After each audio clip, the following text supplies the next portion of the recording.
Ndio maana padre, rabi, mwalimu, unahitajika kuwa makini sana na kutoa muda wako wa kutosha wa kufundisha. Yesu ndiye mwalimu mkuu. Tumeonywa kuwa tusimwite mtu baba au mwalimu. Tunajua kuwa tunaye baba mmoja na mwalimu mmoja.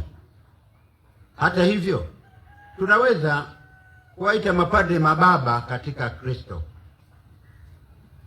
Tunaweza kuwaita mapadre walimu katika Kristo, marabi. Tunaweza kuwaita mapadre waunganishi katika Kristo. Yesu amewatia nguvu mapadre wa kleri ya kufanya kazi kwa jina lake. Wakati wa karamu ya mwisho Yesu alisema, mnaniita mwalimu na Bwana, na ndivyo nilivyo. Kama mimi Bwana na mwalimu nimewaosha miguu yenu, nanyi mnapaswa kuoshana miguu. Yohani sura ya 13 mstari wa 13 hadi wa 14. Yesu hakuwatuma mapadre watolee sadaka na kuwa watumishi wanyenyekevu tu, bali pia aliwaonesha namna ya kufundisha kwa mifano. Nimewapeni mfano ninyi, fanyeni kama nilivyofanya. Yohani sura ya 13 mstari wa 15. Yesu alipopaa kwenda mbinguni aliwaagiza mitume wake kazi ya kufundisha mataifa yote.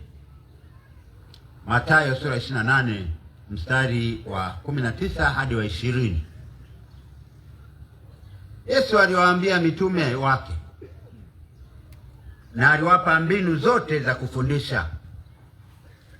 Alifundisha kwa mifano, kwa maneno ya kuonya na kwa maswali. Alikuwa mwalimu wa imani na mwalimu wa fadhila. Baada ya Pentekoste, kwa kufuata mfano wa Yesu, mitume walifundisha kwa nguvu zote. Katika kitabu cha Matendo ya Mitume tunaona mitume walifundisha watu sala na ibada.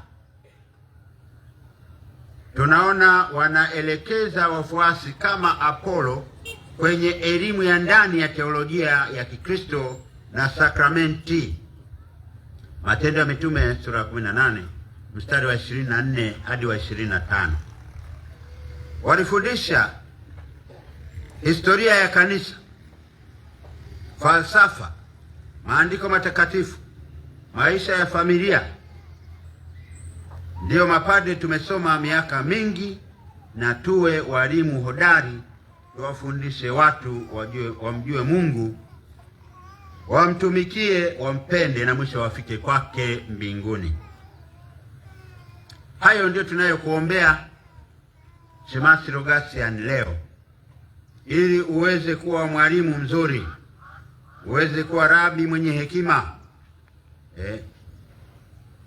uwafundishe watu wamjue Mungu, wampende, wamtumikie, na mwisho wafike kwake mbinguni.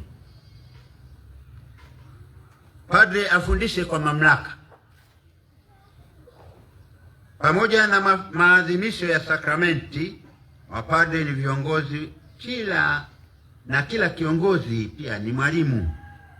Kama ilivyo kwa kiongozi kuwa na mamlaka, padre awe mwalimu anayefundisha kwa mamlaka. Mambo matatu makubwa yanamwezesha padre kufundisha kwa mamlaka. La kwanza ni kusoma, yaani kujiandaa na kusoma. La pili ni kusali, na la tatu kuwa mfano wa kuigwa. Ukiwa na hayo matatu, basi utaweza kufundisha kwa mamlaka.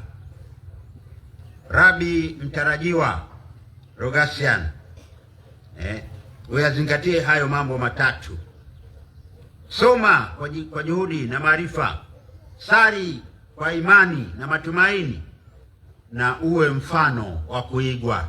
Hapo utaweza kuwa rabi na mwalimu unayefundisha kwa mamlaka. Padre atenge muda wa kusoma Biblia na vitabu vingine vya kiroho. Mwalimu hawezi kutoa ambacho hana.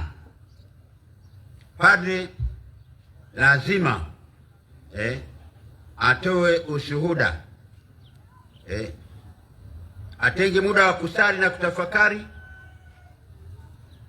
na ushuhuda mkubwa wa mamlaka ya padre katika kufundisha ni mfano mzuri wa maisha yake na kujitoa kwa upendo usio na ubaguzi wala masharti. Padre kama mwalimu analeta mabadiliko ya kudumu kwa anaowafundisha, ili nao waje wawafundishe watoto wao. Padre anavyofundisha waamini kwenye mimbari, na waamini nao wanakwenda kufundisha ulimwengu kwenye mimbari ya ulimwengu, na hatimaye dunia itakuwa ni